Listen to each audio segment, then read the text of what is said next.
समय की बात है। सूर्य, चंद्रमा, मंगल, बुध, बृहस्पति, शुक्र, शनि, राहु और केतु अर्थात यह नवग्रह एक स्थान पर एकत्रित होते हैं। परस्पर वाद विवाद होने लगा कि हम लोगों में सबसे बड़ा और श्रेष्ठ ग्रह कौन है। सभी अपने आप को बड़ा मान रहे थे। कोई भी अपने आप को छोटा कहा जाना पसंद नहीं कर रहा था। बहुत तर्क वितर्क के पश्चात भी जब कोई निर्णय नहीं हुआ तो सभी ग्रह आपस में उलझते हुए अपने विषय के प्रति गंभीर होकर देवराज इंद्र के पास पहुंचे जाते हैं और बोलते हैं, हे इंद्र, आप सब देवों के देव हैं। हम सभी ग्रहों में मतभेद हुआ है कि हम सब में सबसे बड़ा कौन है और कौन छोटा। आप इस बात का फैसला कीजिए। राजा इंद्र सारी बातें सुनकर तुरंत समझ जाते हैं, किंतु उन्होंने कोई जवाब नहीं दिया। फिर वे बात टालने की कोशिश करते हुए बोले, मुझ में इतना सामर्थ्य तो नहीं है जो आपके छोटे और बड़े का निर्णय कर सकूं। मैं अपने मुंह से कुछ नहीं कह सकता, पर हाँ, एक उपाय है। इस समय भूलोक में उज्जैन नगरी के राजा विक्रमादित्य सबसे पहले अच्छा और न्याय करने वाला राजा है। अतः आप सभी उनके पास जाओ।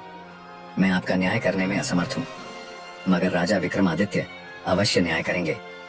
देवराज इंद्र के इन वचनों को सुनकर सभी ग्रह पृथ्वी लोक पर राजा विक्रमादित्य के दरबार में जा पहुंच जाते हैं और अपनी समस्या से उन्हें अवगत कराते हैं। राजा विक्रमादित्य उनकी बात सुनकर अत्यंत चिंतित हो जाते हैं और उन्हें कोई जवाब नहीं सूझता है। वह शांत रहते हैं। वे मन ही मन सोच रहे थे कि ये सभी ग्रह हैं, किसे छोटा कहूं और किसे बड़ा कहूं। जिसे छोटा कहूंगा वही मुझसे कुपित हो जाएगा। न्याय के लिए जब ये मेरे पास आए हैं तो मुझे न्याय तो करना ही है। किस प्रकार न्याय करूं? शांत चित्त से विचार करने के पश्चात एक उपाय उनके जहन में आता है। फलस्वरूप उन्होंने स्वर्ण, चांदी, कांसी, पीतल, शीशा, रांगा, जस्ता, अभ्रक और लोहा 9 धातुओं के 9 सिंहासन बनवाते हैं और उन सभी आसनों को अपनी राजसभा में क्रम से विधि पूर्वक, जैसे सोने का सिंहासन सबसे आगे तथा लोहे का सबसे पीछे रखवा देता है। इसके पश्चात राजा राज ज्योतिषी को बुलवाकर आदेश देता है कि ज्योतिष ग्रंथों में जिस क्रम में ग्रहों का स्थान है उसी क्रम से ग्रहों के आसन ग्रहण करने की प्रार्थना की जाए।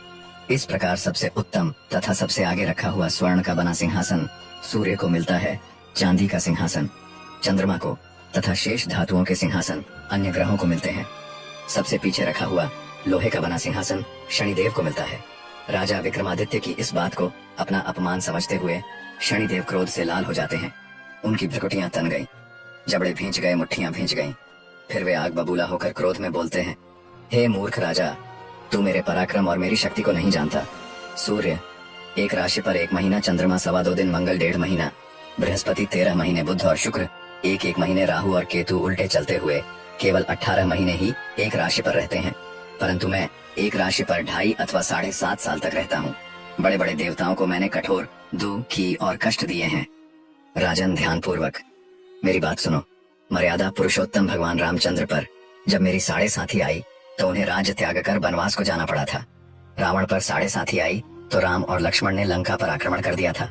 उसकी सोने की लंका जल गई और रावण ने अपने कुल का नाश कर लिया था। हे राजन, अब तुम भी सावधान रहना। विक्रमादित्य ने कुछ सोचकर कहा, हे शनिदेव, मैंने अपनी बुद्धि और विवेक के अनुसार जो उचित न्याय सूझा वह मैंने करने की कोशिश की है। अब जो होगा वह भी देखा जाएगा। मैं आपकी धमकी से नहीं डरता हूँ। जैसा मेरे भाग्य में होगा वह तो भोगना ही पड़ेगा, चाहे अच्छा हो अथवा बुरा हो। राजा का न्याय सुनकर सभी ग्रह तो वहां से खुशी खुशी चले गए, मगर शनिदेव क्रोध में भरे हुए नाराज होकर वहां से चले गए। कुछ समय तो ऐसे ही बीत गया, मगर कुछ समय बाद राजा विक्रमादित्य पर शनि ग्रह की 7.5 का प्रवेश होता है। शनिदेव ने अपना प्रभाव दिखाना शुरू कर दिया। शनिदेव घोड़ों के व्यापारी का रूप धारण कर अनेक सुंदर घोड़े साथ ले राजा विक्रमादित्य की राजधानी उज्जैन में पहुंच जाते हैं। जब राजा ने घोड़े के सौदागर के आने के बारे में सुना तो उन्होंने अपने अश्वपाल को सुंदर और शक्तिशाली घोड़े खरीदकर लाने को कहता है। घोड़े बेहद सुंदर और शक्तिशाली थे। अश्वपाल उनके दाम सुनकर चौंक पड़ता है। उसे गहरा आश्चर्य होता है। उसने तुरंत राजा को खबर देता है। अश्वपाल के कहने पर राजा ने घोड़ों को देखा और एक अच्छा घोड़ा देखकर उस पर सवारी करने के लिए चढ़ जाता है। राजा के घोड़े पर चढ़ते ही घोड़ा तीव्र गति से दौड़ पड़ता है। फिर घोड़ा राजा को लेकर एक घने जंगल में पहुंच जाता है तथा वहीं राजा विक्रमादित्य को अपनी पीठ से गिराकर अदृश्य हो जाता है। उसके बाद राजा ब्यावान जंगल में भूखा प्यासा इधर उधर भटकने लगता है। राजा के हाल बेहाल हो जाते हैं। भटकते भटकते बहुत देर बाद राजा एक ग्वाले को देखता है। ग्वाले से निवेदन करने पर ग्वाले ने प्यास से व्याकुल राजा को पानी पिलाता है और एक नगर का रास्ता भी बताता है जो उस स्थान के पास में ही था। उस वक्त राजा की अंगुली में एक अंगूठी थी। राजा खुश होकर ग्वाले को वह अंगूठी देता है और फिर शहर की ओर चल पड़ता है। राजा नगर पहुंच एक सेठ की दुकान में जाकर बैठ जाता है। राजा खुद को उज्जैन का निवासी और बी का नाम बताता है। साहूकार राजा को उच्च घराने का समझकर पानी पिलाता है। भाग्यवश उस दिन साहूकार की बिक्री पहले वालों दिनों की अपेक्षा अधिक हुई थी। तब सेठ ने राजा को भाग्यवान मानकर उसे अपने साथ अपने घर ले जाता है और भोजन कराता है। भोजन करते वक्त राजा विक्रमादित्य एक अद्भुत घटना देखता है। एक हार खूंटी पर लटक रहा था और खूंटी उस हार को निगल रही थी। इस अद्भुत दृश्य को देखकर उनके पैरों के नीचे की जमीन खिसकने लगती है, लेकिन वो चुप रहता है। सहसा भोजन के बाद जब साहूकार खूंटी पर से हार उतारने के लिए जाता है तो खूंटी पर वह हार नहीं मिलता है। तब उसने सोचा कि बीका के अलावा कोई और व्यक्ति उस कमरे में नहीं आया है, अतः हार की चोरी इसी व्यक्ति ने की है। सेठ जी ने बीका पर चोरी का आरोप लगाते हुए हार लौटाने को कहता है, पर राजा अपनी सफाई देते हुए कहता है कि हे सेठ जी, मैंने आपका हार नहीं चुराया है। मैंने तो हार को खूंटी को निगलते हुए देखा है। आपका हार खूंटी निगल गई है। खूंटी हार नहीं निगल सकती है भला। बेजान चीजें भी किसी चीज को निगलती हैं कभी। इस पर विवाद बढ़ता गया और सेठ बीका को उस नगर के राजा के पास ले जाता है और सारी बात राजा से कहता है। राजा ने आज्ञा दी कि हार का चोर यही व्यक्ति है, इसके हाथ पैर काट कर चौरांगिया कर दो। राजा की आज्ञा पाकर उसके सैनिकों ने विक्रमादित्य के हाथ पैर काटकर जंगल में फेंक देते हैं। फलस्वरूप राजा विक्रमादित्य अपाहिज होकर इधर उधर भटकने लगता है। अब बेचारे राजा की हालत ऐसी हो गई कि किसी ने रोटी का टुकड़ा मुंह में डाल दिया तो खा लिया, अन्यथा यूं ही भूखा प्यासा पड़ा रहता।